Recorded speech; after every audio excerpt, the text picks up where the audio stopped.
Se ha bajado fuera.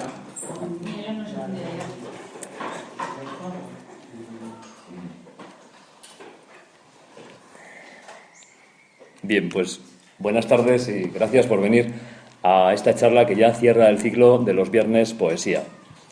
Hoy el tema que vamos a tratar es la escritura, cómo ha sido a lo largo de los siglos el desarrollo de los sistemas de comunicación gráfica y los procesos mentales necesarios para poder escribir.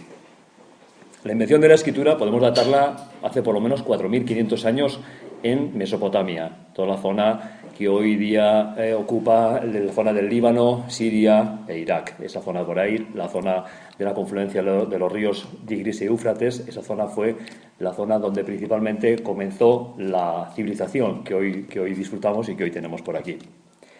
La invención de la escritura supuso realmente quizá el logro más grande de la humanidad, ya que permitió perpetuar el arte, la ciencia, el conocimiento, la historia, reemplazando la tradición oral por el legado escrito, desde luego mucho más fiel a su autor. Siglos después fue complementado por el sistema indoarábigo de numeración. Recordemos que los hindúes inventaron el cero en el siglo V después de Cristo y los árabes hicieron del sistema decimal todo su conocimiento. Esos dos sistemas, la creación del alfabeto y la numeración decimal, fueron lo que después ha producido la mayor revolución cultural que la humanidad ha conocido y de la que hoy día somos deudores, desde luego. La historia de la escritura es la historia de la historia, con mayúsculas. La historia comienza con la escritura. Las lenguas se convirtieron en idiomas al desarrollar literatura escrita. Hasta entonces solamente eran lenguajes, idiomas, pero sin tener ninguna referencia escrita, no había lo que hoy día tenemos, el conocimiento de literatura. Todo esto vamos a verlo hoy de una manera que espero no tenga un tono profesoral, pero bueno, vamos a hacerlo más o menos ameno y divertido, que no sea solamente una clase de historia. Por supuesto, podéis interrumpirme en cualquier momento y comentamos o hablamos algún tema que queráis sobre lo que diga. Porque para ver el origen de la escritura tenemos que remontarnos nada menos que al Paleolítico, a una época, por lo menos de entre 30 y 40.000 años atrás, desde que tenemos ya referencias en las cuevas. Las referencias son los dibujos y las pinturas prehistóricas que hemos ido encontrando en las cuevas que habitaban en aquella época. Esos son los primeros momentos de comunicación gráfica que tenemos de la humanidad. Antes no había nada. Los homínidos o las diferentes especies de homínidos que vivían no dejaron ningún resto. A partir de esos 30 o 40.000 años ya podemos decir que el hombre moderno somos los que somos ahora. No hay apenas diferencia. Fueron los que comenzaron a dejar, por una serie de razones de índole mágica, religiosa o simplemente de comunicación entre los grupos, entre las diferentes tribus, unos dibujos con el que se comunicaban, bien con la divinidad que tenían para ellos o bien con el resto de personas, de poblados que también ocupaban. Claro, en aquella época estas personas, estos habitantes, los hombres de esos años eran de índole nómada, cazadores, recolectores. Una vez que llegaban a una zona y se acababan los recursos, tanto de caza como de recolección directa de los productos, cambiaban de lugar y se iban hasta otra zona. Era una economía de subsistencia. Todo eso duró prácticamente 30.000 años aproximadamente, hasta que al final de ese periodo, que hablamos de un periodo glaciar, fuimos entrando poco a poco en la era posglacial. Y así nos encontramos que prácticamente hará unos 10.000 años se fueron produciendo gradualmente una serie de cambios, sobre todo climáticos, que fueron los que produjeron unos cambios en el hábitat y en la vida de los hombres de entonces. Hubo una disminución de la caza muy grande, porque los animales, al buscar los animales que eran los que principalmente cazaban los hombres, renos, alces, osos, esos poco a poco se fueron desplazando hacia el norte, hacia buscar el frío. Y en la zona media, en la zona donde ahora mismo estamos, la zona que decía antes de Mesopotamia, toda esa zona se quedó lo que tenemos ahora, un clima más templado. Produjo una disminución de la caza tremenda, con lo cual los hombres de entonces pasaron por lo que se llama el periodo de marasmo. Hubo verdadera hambre en aquella época, esa disminución de la caza, no tenían ya recursos de alimentación. Eso produjo que el instinto de supervivencia que necesitaban y que hemos tenido siempre la humanidad produjo que los asentamientos que tenían entonces los habitantes, una densidad de población muy baja, pero bueno, había sus grupos que eran bastante dispersos, fueran haciéndose asentamientos estables. Asentamientos estables que fueron, como decía antes, produciéndose en las cuencas de los ríos, en las desembocaduras, principalmente de los grandes ríos, y en esa zona, Tigris y Éufrates. Y esos asentamientos estables en esas tierras fértiles produjo que el hombre cada vez se hizo más sedentario y tuvo que aprender a buscar nuevas formas de subsistencia, encontrar alimentos de una manera diferente que ya no era solo la caza. Lo que realmente caracteriza el periodo del Neolítico no es, como su nombre dice, piedra nueva, piedra pulimentada. Lo que realmente caracteriza el periodo neolítico es el desarrollo, la gran revolución que supuso la agricultura. Eso es lo que realmente caracteriza ese periodo neolítico. La agricultura, la ganadería, se comenzaron a domesticar animales como el perro, el gato, el cerdo, las ovejas, cabras, vacas, es decir, animales que estaban por ahí haciendo su vida salvaje, y el hombre tuvo esa necesidad y esa capacidad también de domesticar esos animales, con los cuales empezó a tener una fuente de alimentación también bastante segura. El pastoreo de esos animales produjo la transhumancia y, por lo tanto, la comunicación que esos pueblos de esa zona tuvieron con otros pueblos más alejados. Desde el momento que se empezaron a hacer esos asentamientos estables, se empezaron a producir ya poblados más grandes. Se produjeron las primeras ciudades, como Jericó, Uruk, Biblos, y en toda esa zona, esa franja de Canaán. Ciudades que realmente llegaron a tener un desarrollo muy importante. Jericó llegó a tener igual 50.000, 60.000 habitantes.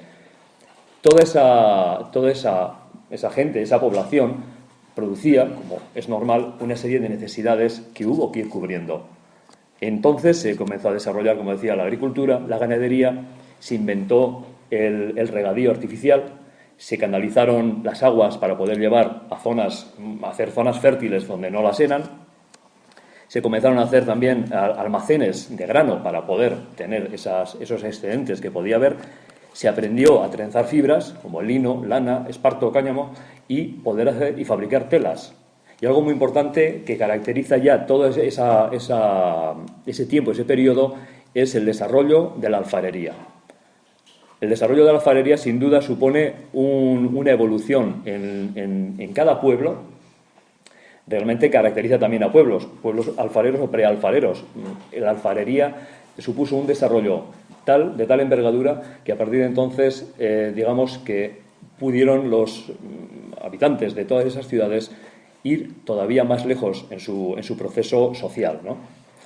La alfarería permitía almacenar agua. Ya no era necesario ir cada vez al río o al pozo, sino que permitía almacenar aguas en depósitos, almacenar grano y tener toda una serie de utensilios de cocina que hacía pues la vida más fácil. En esas ciudades surgieron edificios públicos que caracterizarían a las ciudades de esa época, palacios, grandes edificios que funcionaban como oficinas administrativas y religiosas. Claro, toda esa información, todo eso que ya había ya entonces, necesitaba una forma de organización, necesitaba poderse administrar. Y eso es lo que llevó a sencillas formas de organización contable y las primeras formas de escritura, lo que entendemos hoy día como escritura. Sencillas formas de escritura que debemos pensar el desarrollo y lo difícil que puede ser, cuando no se tiene una noción previa, el pasar desde los dibujos que tenemos en las cuevas, es decir, lo que se representa a la cosa en sí, porque cada dibujo de las cuevas prehistóricas representa al animal que se dibuja. Nos remite al animal, al toro, pues el toro, la persona, el árbol. Cada dibujo representa a la cosa en sí. Sin embargo, ya en estos primeros sistemas de escritura, ya todo eso se simplificó hasta llegar a unos dibujos que se llaman los signos pictográficos, un pictograma. Y a partir de ahí, aún se evoluciona más en el siguiente estadio, que fue ya lo que dio la escritura cuneiforme. Pero llegamos a eso. Veréis cómo África se entiende que es la cuna del hombre, Mesopotamia es la cuna de la escritura. Y se han encontrado en Uruk, en la actual Huarca, en Irak, los los restos de escritura más antiguos que se conocen, de unos 4.200 años. Uruk era la capital del Imperio Sumerio, un imperio que en su época pues, abarcaba toda la zona conocida del mundo y del Mediterráneo, ¿no? Y hay una cuestión que siempre sorprende, ¿no? ¿Qué sabemos de los mesopotámicos? Cuando hablamos y valoramos la literatura antigua, creo que siempre se piensa en los griegos y en los romanos. Pero mucho antes de que los griegos aparecieran, los mesopotámicos ya habían inventado el concepto de novela de aventuras y la poesía. No creo que haya nadie tan infravalorado como un mesopotámico en el aspecto cultural, porque el mesopotámico es un tipo que inventa la cerámica, las telas, el regadío, los canales, la literatura, la prostitución, las pirámides, las leyes. Y sin embargo, hoy día casi nadie valora al mesopotámico, nada más que se acuerda de aquella de Babilonia, de lo que era la ciudad de Babilonia y toda la degradación que había entonces. Pero desde aquí, y es el momento, creo que hay que reivindicar que el verdadero origen de la literatura no está en los griegos ni en los romanos, sino que está en una obra que se encontró ahí en la ciudad de Uruk, en 20.000 tablillas de arcilla, que es la Epopeya de Gilgamesh. Ese es el verdadero origen de la literatura. Y esa obra, que se puede encontrar ahora, si no la habéis leído, os la recomiendo que la leáis porque es sumamente divertida y entretenida. La Epopeya de Gilgamesh. Y quizá mucha gente no sabe que el primer poema conocido de la humanidad salió de la mano de una mujer, de ahí mismo, de Uruk, en el año 2350 más o menos, se fecha el primer poema conocido de Enheduanne, que así se llamaba la sacerdotisa de la diosa Inanna, que además era matemática, astrónoma y demás, como era entonces en el Imperio Sumerio. Y ese poema, os lo puedo leer, es sencillo, no está completo, pero es realmente interesante cómo en aquel momento ya lo que es la poesía y esa idea de contar historias ya estaba plenamente desarrollada. El poema dice así: los grandes demonios, como estilete de escritura, caminan al lado de ella, y hay quienes caminan delante de ella, llevando mazas en la mano, y hay quienes caminan a su lado, con armas a sus costados, hay quienes la preceden, hay quienes preceden a Inanna, seres que no conocían la comida ni el agua. Es un fragmento, seguramente será más amplio y estará más completo, pero bueno, hoy día lo que nos ha llegado es eso, ¿no? Pero un poco reivindicar que el origen verdadero de la literatura está en Mesopotamia, en esos poemas y en esa obra realmente interesante que es la Epopeya de Gilgamesh. Bien, pero ¿cómo empezó todo? Vamos a hacer de nuevo una labor de síntesis y, como decía antes, lo primero fue el dibujo en las cuevas, las pinturas en las cuevas. Para pasar del dibujo a la escritura tuvieron que transcurrir por lo menos esos 30.000 años, porque no es fácil. Si lo pensamos ahora, nos podemos dar cuenta que no es fácil transformar ideas y conceptos en palabras que tengan una representación gráfica. Ideas y conceptos en palabras que podamos dibujar, que podamos hacer un graffiti, algo, y que eso tenga un sonido y un significado. No es fácil. Luego, cuando hablemos de los procesos, veremos todavía cómo se complica esa labor. La evolución de la escritura podemos decirla que primero fue el dibujo en las cuevas, después los dibujos pictográficos, esa simplificación de los dibujos, los signos cuneiformes, hasta llegar a los sistemas alfabéticos. Me vais a permitir que aquí podamos ver, no sé si desde el fondo cómo podéis ver un poco esta imagen, pero vamos a ver. Primero, ¿lo veis quizá? ¿Veis más o menos bien? Un poco lo que son dibujos en las cuevas, que es lo que todos hemos visto, seguramente la pantalla. ¿Lo veis? No, pero se me cae. Los dibujos en las cuevas, como decía, son dibujos que evidentemente vemos que nos representan a la cosa, al animal. Y esa representación no quiere ser otra cosa más que el animal.